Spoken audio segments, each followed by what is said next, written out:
पवार आडनावर ताकद आहे महाराज. सरकार कोणाचं येऊ, पवार सत्तेतच पाहिजे. कैलास महाराजांवर खूप महाराष्ट्र सध्या प्रेम करतोय, आनंद आहे. आता आम्ही दोघं तिघ दिवस सोबतच होतो. मुंबई प्रांतामध्येही प्रेम करणारी माणसं भजनावर किती प्रेम, रोज त्यांना पाचारण आहे. मुंबई असेल, पश्चिम महाराष्ट्र असेल, उत्तर महाराष्ट्र असेल, गोडवाय सेवा केली, अनेक वर्षाची सेवा फळाला आली आहे की नाही. आणि तसा त्यांचा स्वभावही आहे. विठ्ठल विठ्ठल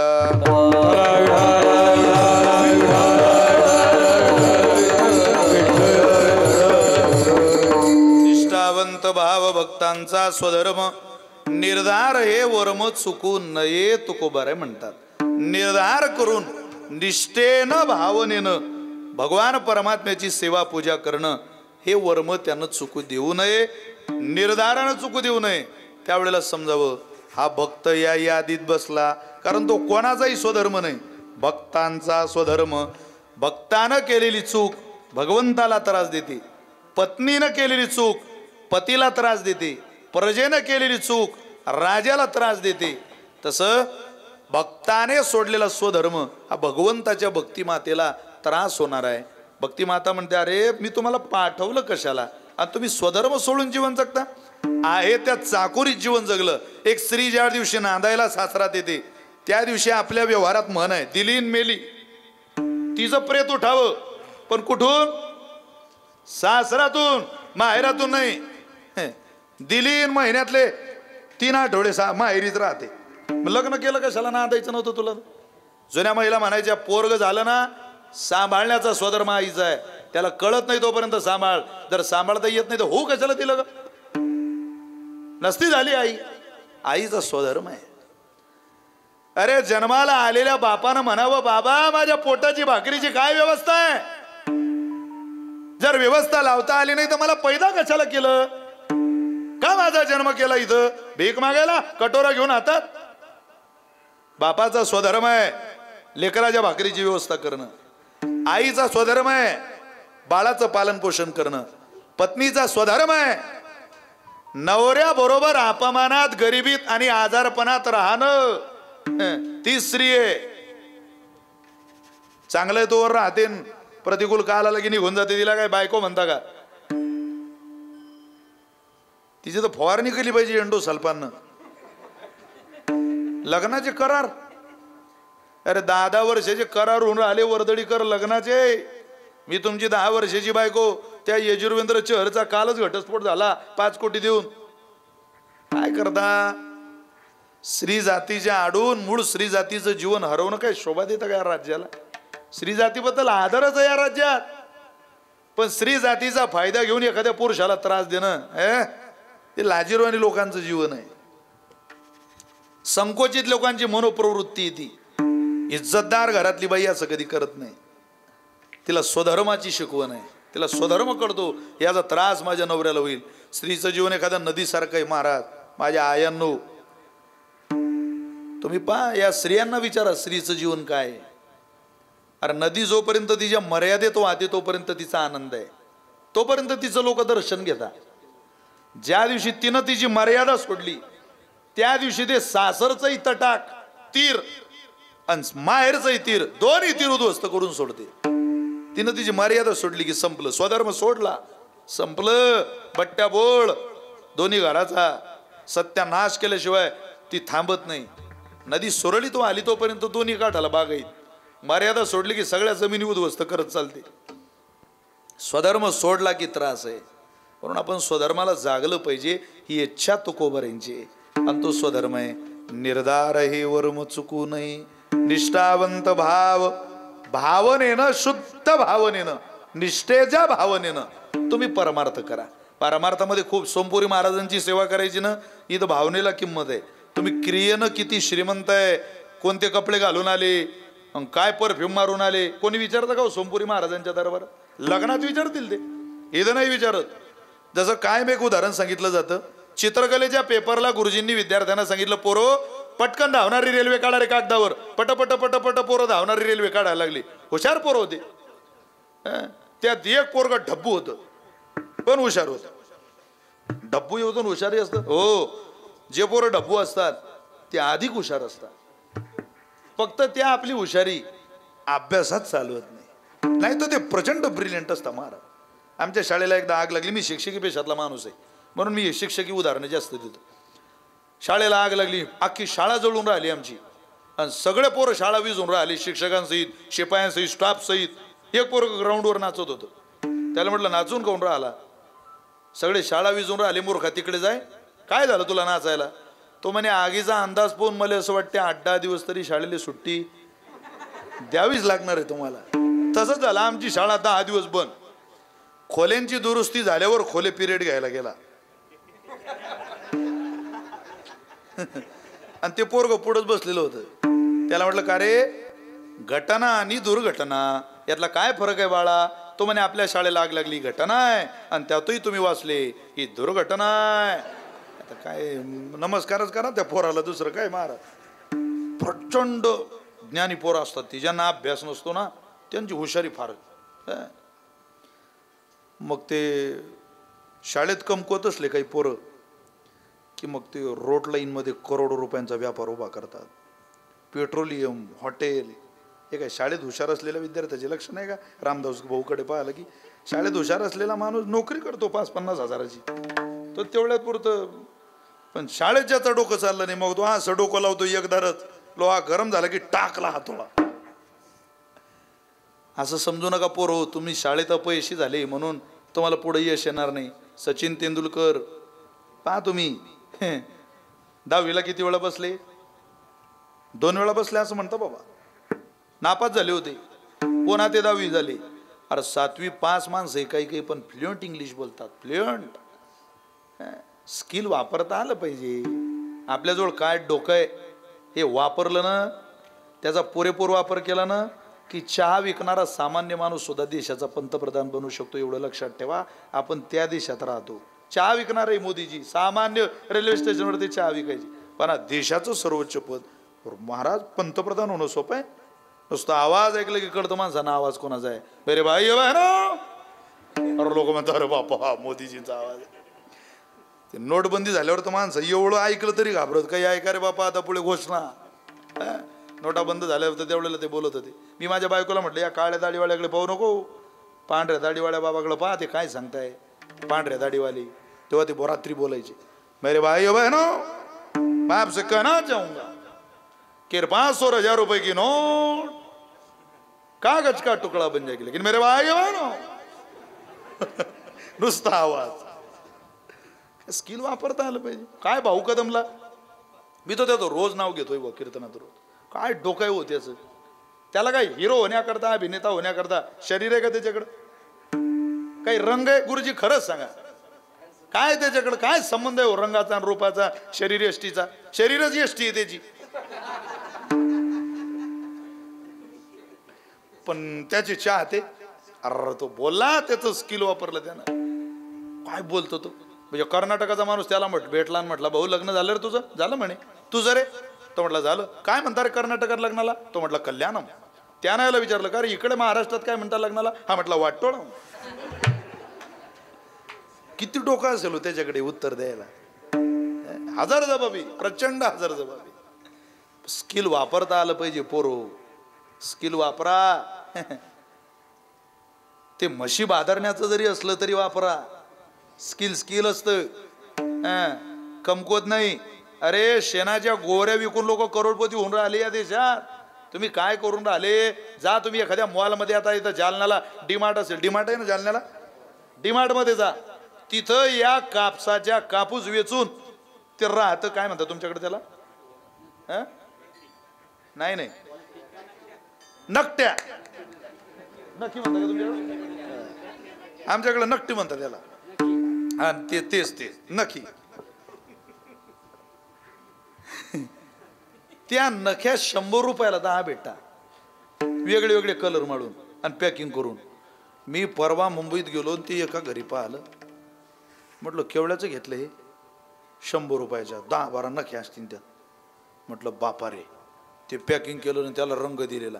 म्हटलं तुम्ही ना आणलं का? आले नाही म्हणे पानं किती छान दिसते. म्हटलं आमच्या वावरात येणं जरा. अख्खं घर भरीन तू यांना खेळणं, आमचा बाप करोडपती होईल. स्किल वापरता आलं पाहिजे मार. अरे मक्याचं कणूस 750 रुपयाचं खाल्लं मी ना दुबईत, 750. आता मक्याचं कणूस दिसलं म्हटलं सगळ्यात हलकं जे आहे ते खाऊ आणि चांगलं. त्यानं ते दिराम तिथलं नाणं दिराम. मी रूमवर गेल्यावर विचार करू म्हटलं बापा रे, इथं 750चं झालं कणूस. एक मक्याचं कणूस खाऊन मी जिरून घेतली तिथं. अरे डेव्हलपमेंट 30 वर्षात असा देश डेव्हलप केला त्या अरेबियन लोकांनी. मुस्लिम राष्ट्र आहे 30 वर्षात सगळा पैसा वापरला दाऊदचा. हजारो करोड रुपयाची गुंतवणूक केली, पैसा वापरला आणि त्याला दिलं काढून. पण त्याच्या भाड्यावर त्याची प्रॉपर्टी ती, आणि त्याचीच प्रॉपर्टी त्याला सांगितलं तुझ्या प्रॉपर्टीचा तुला बरोबर वाटा मिळेल, गद्दारी होणार नाही. आज त्याचा वाटा त्याला जातो, देशाचा देशाला येतो ना, जग त्या दुबईला जातं. स्किल वापरलं लोकांनी. स्किल वापरून काही काही माणसं हो घरी केवळ आपलं स्किल वापरून माणसं आपला उदरनिर्वाह चालवत आहे. काही माणसं म्हणतात जमीन पिकतच नाही, वडिलोपार्जितच शेती, जमीनच पिकत नाही. अरे जमीन काय पिकेल, तू लेखा काम असलं की जमिनीकडे जातं. इज्जतदार शेतकरी पा, कष्टकरी पोरं. एखाद्या दिवशी नोकरदाराला नोकरीला सुट्टी असली तर तो त्या नोकरीकडं, ड्युटीकडं, ऑफिसकडं वळून सुद्धा पाहत नाही. पण काहीच काम नसताना सुद्धा शेतकऱ्याची पोरं शेतीला जातात. त्यावेळेला त्याला म्हणा आपण अहो काही काम नाही तिकडं का चालले, त्यावेळेला इज्जतदार शेतकऱ्याच्या पोरानं दिलेलं उत्तर आहे जमीन आमची माय आहे. आणि आईकडं काही काम असतानाच गेलं पाहिजे असं नाही, कधी कधी तिचा आशीर्वाद सुद्धा घ्यायला गेलं पाहिजे. करणार नाही माऊली कृपा. स्वधर्म सोडला की क्षेत्र कोणतंही असो त्रास होणार आहे. आणि स्वधर्माची जाण झाली, वर्म कळालं की क्षेत्र कोणतंही असो आनंद मिळणार आहे. चला वर्म कळालं पाहिजे. काळा रे पोरं धावणारी रेल्वे. कोणी सांगितलं? मी उदाहरण सांगत होतो तुम्हाला. कुठं सांगितलं?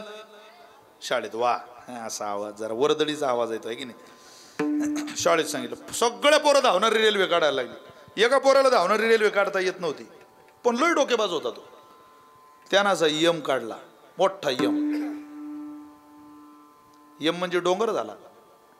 त्या डोंगरावर 3-4 रेषा मारल्या आणि त्याला टोप्या दिल्या, झाडं झाली ते. आणि स्केल घेतली, 2 पट्टीनं सरळ रेषा ओढल्या डोंगराच्या मधोमध, आणि खाली एक वाक्य लिहिलं, गुरुजी रेल्वे धावतच आहे, फक्त ती बोगद्यात गेली.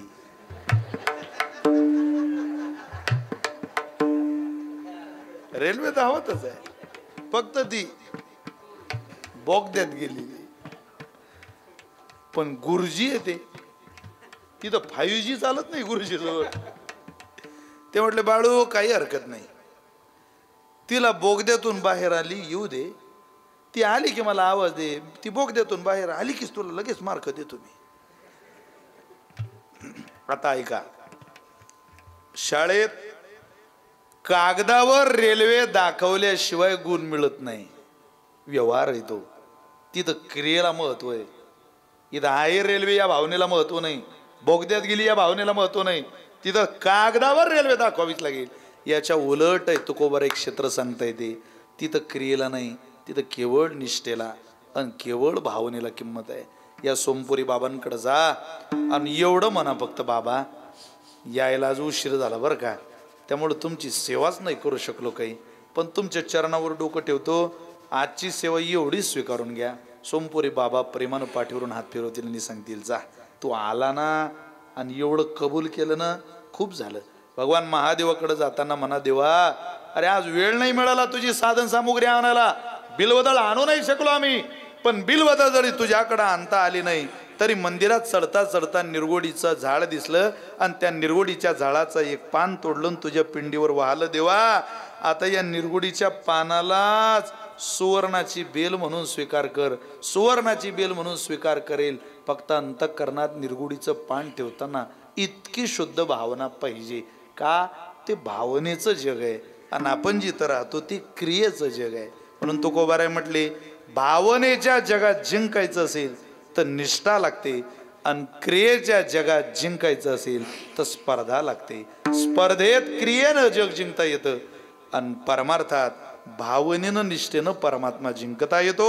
या दोन्ही गोष्टीचं सूत्र सांगड जर तुम्ही लावली तर तुम्हाला त्या भक्ती साधनेचं वर्म कळेल. महाराज तंतोतंत जीवनामध्ये निष्ठेनं भक्ती व्हावी याकरता आम्ही काय केलं पाहिजे हो? अभंगाचं दुसरं चरण. निष्काम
निष्काम निश्चळ हे शब्द बघा तुम्ही. निष्काम निश्चळ विठ्ठली विश्वास पाहून ये वास अनेकांचे. तुकोबारे म्हटले ते वर्म आयुष्यभर निष्ठेने टिकावं असं वाटत असेल, ती शुद्ध भावना भगवंताच्या उपयोगाला यावी असं जर वाटत असेल तर तुम्ही काम करा. देवाकारणे भाव तस्मात द्यावे न लगे फारसे वित्त झाले एक चित्त तरी बहुत. एवढ्यासाठी नका करू आता हात गा. फार कष्ट करू नका, एवढंच करा. निष्काम निश्चळ विठ्ठली विश्वास. देवावर विश्वास ठेवा की हा माझा भलं करणारच आहे. हा विश्वास ज्याच्या अंतःकरणात असेल महाराज परमात्मा त्याच्याकडे आलेश्वर राहत नाही. विश्वास तो करी स्वामी बरी विश्वास तो करी स्वामी बरी विश्वास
भगवंतावरती विश्वास या नावाच्या या प्रमाणातच तो भाव आहे बघा. ती विश्वास तो करे स्वामीवरी सत्ता, सत्ता त्याच्यावर गाजवायची असेल तर विश्वास.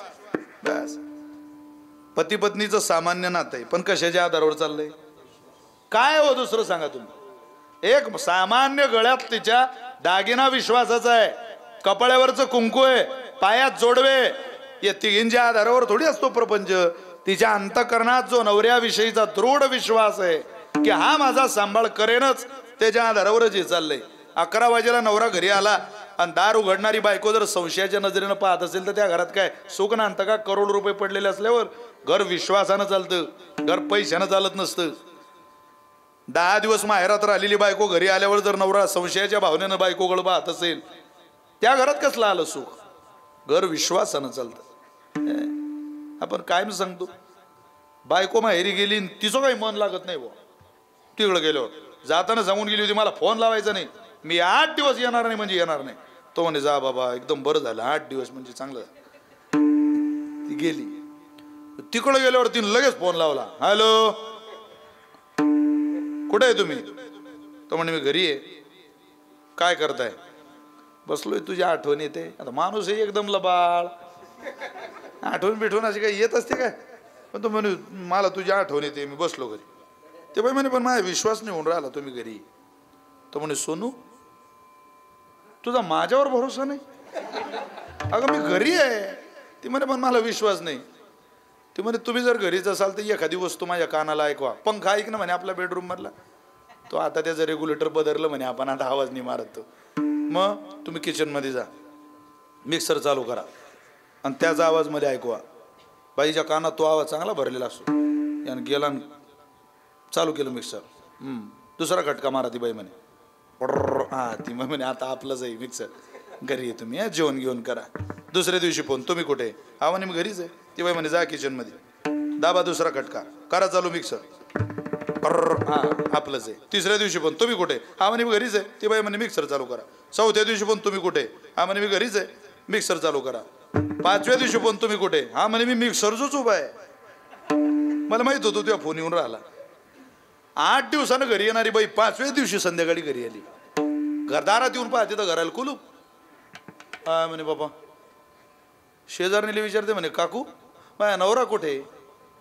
ते शेजारी म्हणे बाई तू गावाला गेली त्या दिवशीपासूनच तुझ्या नवरा थैलीत मिक्सर घालून हिंडून राहिला.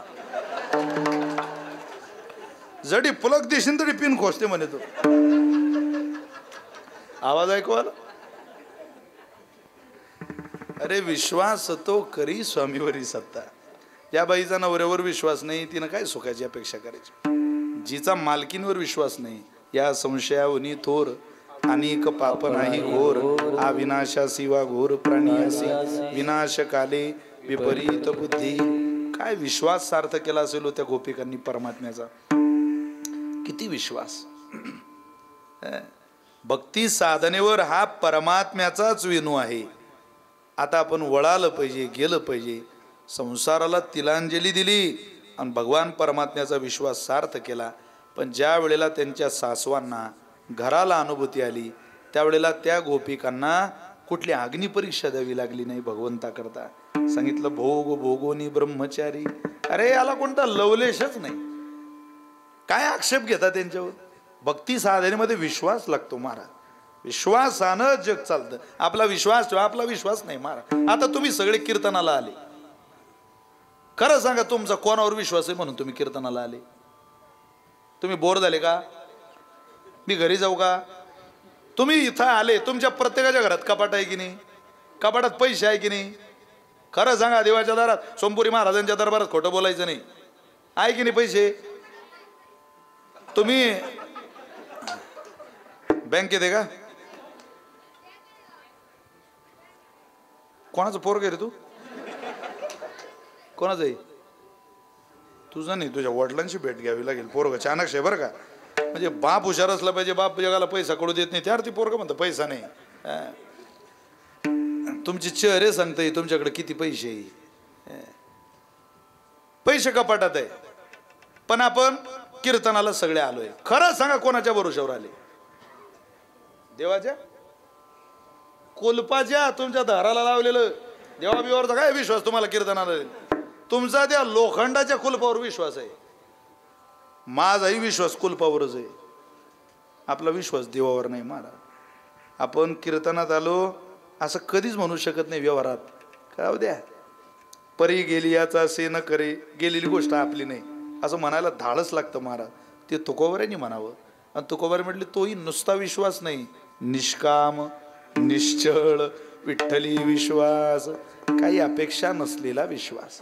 भगवंतावर किती विश्वास ठेवला की विरोध करणारे सगळे वजा केले तुकोबारांनी, सगळे. महाराजांच्या आयुष्यातला 2 मिनिटात प्रसंग सांगतो, सेवा आवरतो, फार वेळ तुम्हाला ताटकळत ठेवायचं नाही. चला, जगद्गुरु तुकोबारांच्या आयुष्यात असे प्रसंग आले. तुम्ही कधी कधी हे प्रकरण वाचा आणि एक बारकाईनं विचार करा. एक साधक म्हणून तुकोबारांची भावकी देवत राहत होती. तुकोबारांना ओळखणारी सगळीच देवकर मंडळी देवत राहत होती. पण तरी तुकोबारांचं प्रमाण पाहायला मिळतं. कोपला पाटील गावीचे हे लोक, हे प्रमाण वाचलं की माझ्यासारख्या कीर्तनकाराला पडलेला प्रश्न आहे. जर तुकोबारे म्हणत असतील कोपला पाटील, कोपले गावीचे हे लोक, तर त्या काळातल्या लोकांना काय एवढंही कळत नसेल.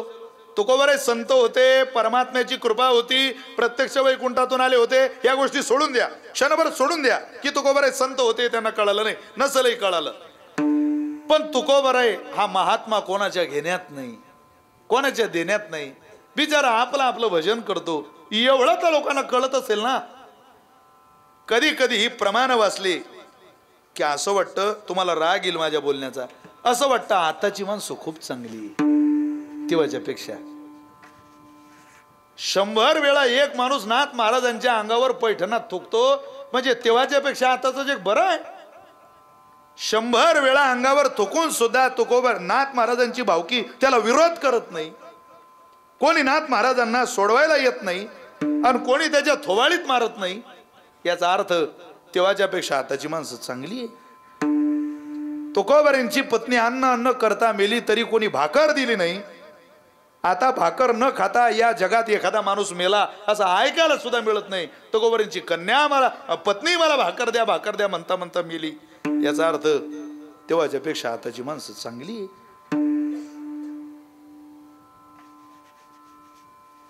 इतकी कठीण लोक होती पण तरी परमात्म्यावरचा विश्वास नाही डोळू दिला मार. ऊसाची मोडी तुकोबारांच्या खांद्यावर दिल्यावर ज्यावेळेला देहूत तुकोबारे पोचले त्यावेळेला देहूतलं जे पोरग येईल तो ऊस मागायचा तुकोबाऱ्यांना. आणि आलेल्या लेकराला तुकोबाऱ्यांनी ऊसाचं खांड द्यावं. गे रे बाबा, गे रे बाबा, गे रे बाबा. ऐका ऐका वर्दळीकर. ऊस वाटता वाटता वाटता वाटता तुकोबाराय वाड्यात पोचले आणि भागीरथी बाहेर आल्या. तुकोबारांची कन्या, बाबा ऊस द्या ना मला. हा घे बाई घे. लेकीची जात. ऊस देता बरोबर तुकोबारांच्या पोटाला चिकटली तुकोबारांची कन्या. तुकोबारांवर जेव्हा जेव्हा तुकोबारांच्या प्रसादाची अनुभूती द्यायची वेळ आली त्यावेळेला भागीरथींचाही त्या इतिहासात त्या चरित्रात उल्लेख आहे. अनगडशा फकीराचा कटोरा तुकोबाराने नाही भरला महाराज, तुकोबारांच्या कन्येनं भरला.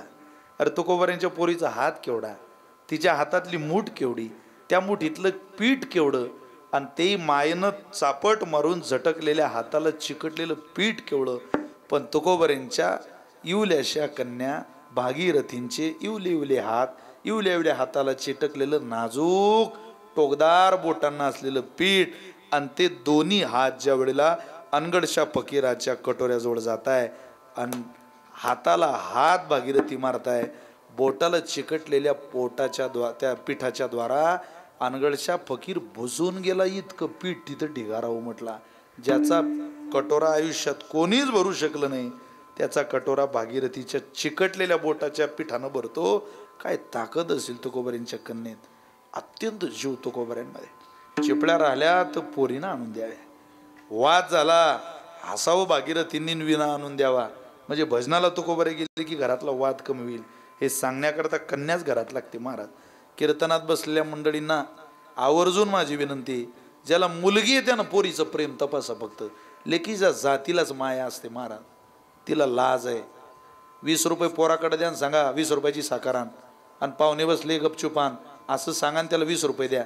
तो 20 रुपयाची साखर घेईल जिथं पाहुणे बसले तिथं बैठकीत येईल आणि बापाला बैठकीत साखरेचा पोळा दाखवेल. बाबा खाली मान घालावी लागते. आपल्या इज्जतीचं दिवाळ करणारी आपली पोरांची पिढी आहे. तेच 20 रुपये माझा दावा आहे तुम्हाला. मला एक मुलगी आहे, तुम्हाला मुलगी आहे महाराज, मुलगी आहे. मुलगी असलेले आपण सगळे बाप आहे. ज्याला मुलगी आहे तो कारण भाऊ तुम्हाला 2 मुली परमेश्वरानं दिलेल्या आहे.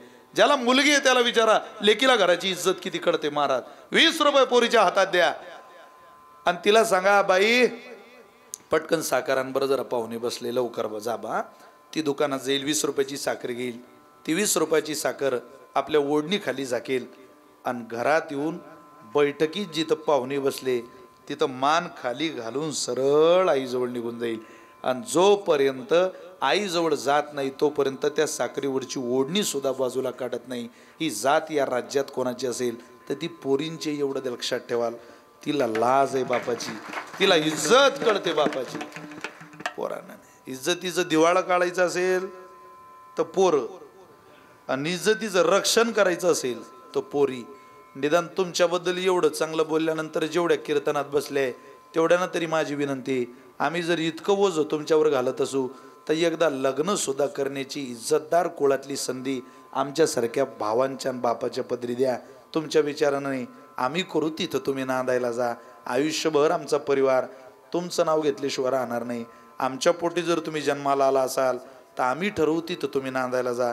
आम्ही तुमचं वाईट करणार नाही पोरीव, तुमचं चुकीचं करणार नाही.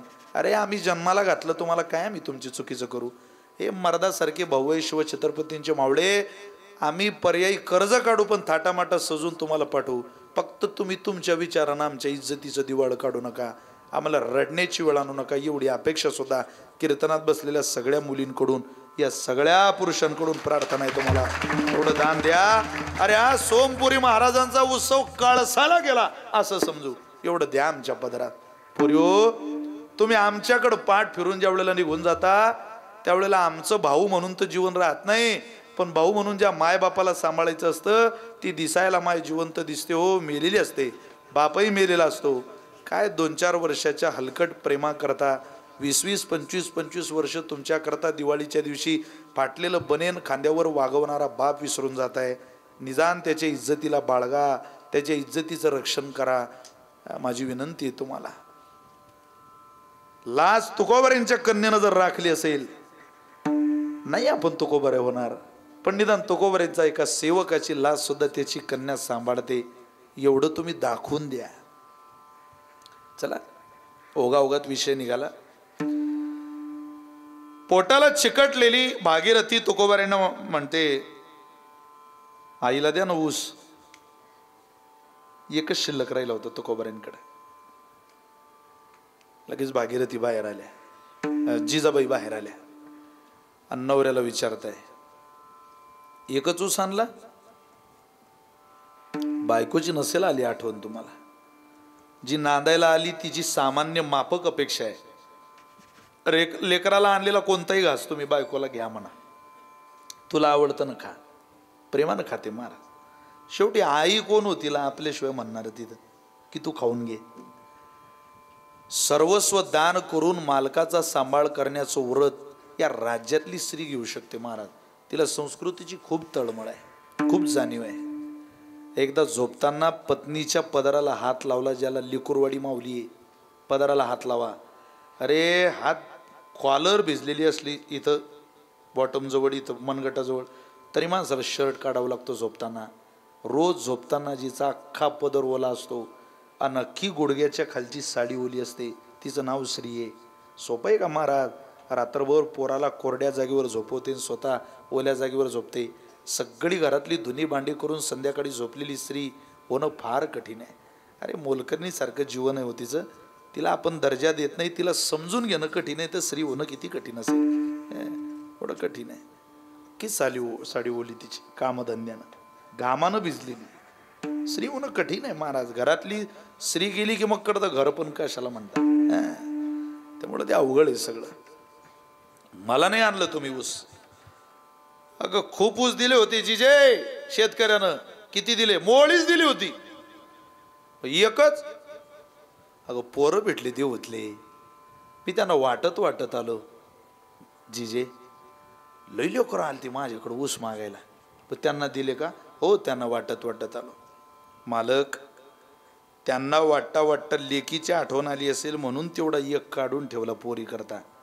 जिजे काढून ठेवला नाही, राहिला. मागणारे पोरं सरली म्हणून ऊस राहिला. मालक, ज्या लेकरांना तुम्ही ऊस वाटत वाटत वाड्यात पोहोचलात, त्या एकाचाही बाप तुमच्याबद्दल बोलताना तोंडात साखर नाही ना ठेवत. का ऊस वाटता त्यांना? तुकोबारांनी दिलेलं उत्तर सांगतो आणि कीर्तन संपवतो. जिजे, या देहूतली मंडळी जर ऊस खाऊन सुद्धा, त्यांच्या लेकरांना ऊस वाटून सुद्धा माझी निंदा करणं, माझा द्वेष करणं, माझा मत्सर करणं सोडत नसतील, ते जर चुकीचं काम सोडत नसतील, तर मी माझं ऊस वाटायचं आणि गोड बोलायचं पवित्र काम सोडू कसं? कारण माझं ठरलेलं आहे. माझं काय ठरलेलं आहे? जनदेव तरी पायाची पडावे, त्यांची स्वभावे काय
ठरलेलं आहे. काय या जगाचा नाद करते जिजे?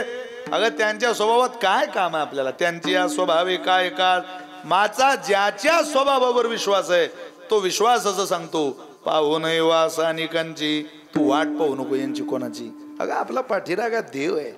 देव तारी कोण मारी? काय कोणाच्या आधारावर आपलं जीवन सोडता? याच्या पायावर घाल, त्याच्या पायावर घाल. अरे सोडा, त्याच्याकडे निघा. जो त्याच्याकडे गेला त्याचा चक्कर कधी रिकामा जात नाही. आपण त्याच्या दिशेला जाऊया. पण जातानाची अवस्था कशी असावी? निष्काम, निश्चळ, विठ्ठली विश्वास, निष्काम भावनेने. खूप दिलंय या भावनेनं देवाकडे जा. काही देणार या श्रद्धेनं जाऊ नका. खूप दिलंय. निष्काम, निश्चळ, अत्यंत निश्चळ भावना भक्ती साधनेची घेऊन भगवंताकडे जर गेलात तर परमात्मा आपल्यावरती कृपा करेल. अरे कृपा केली नाही असा माणूस ऐकायला सुद्धा मिळत नाही. तुकोबारे म्हटले अभंगाचं शेवटचं चरण. तुका म्हणे ऐसा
खाली बसा.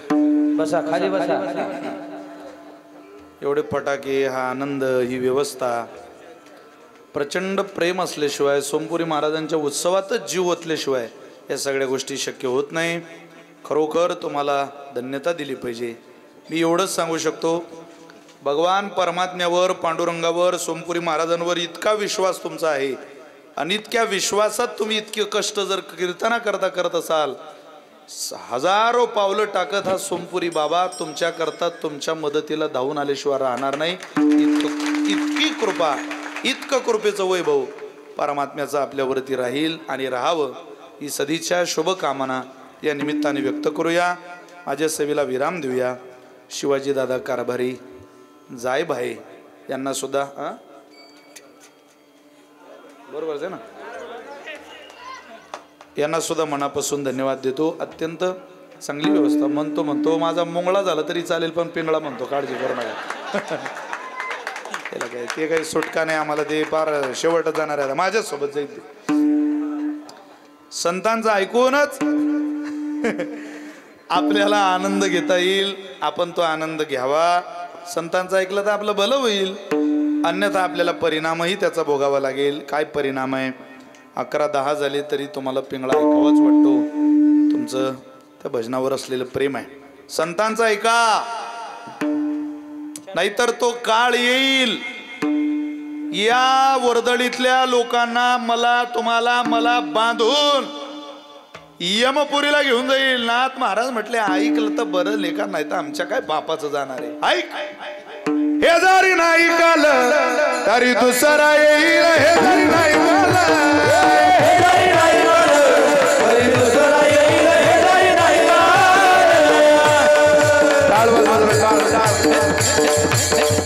सरस शेवटी बा काळ बांधून येईल. सरस शेवटी बा काळ बांधून येईल. सरस शेवटी बा काळ बांधून येईल. सरस शेवटी बा काळ बांधून येईल. एका जनार्दनी आमच्या काय बाजाईल.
मल्हारी जीवारी मल्हारी जीवारी मल्हारी जीवारी मल्हारी जीवारी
काय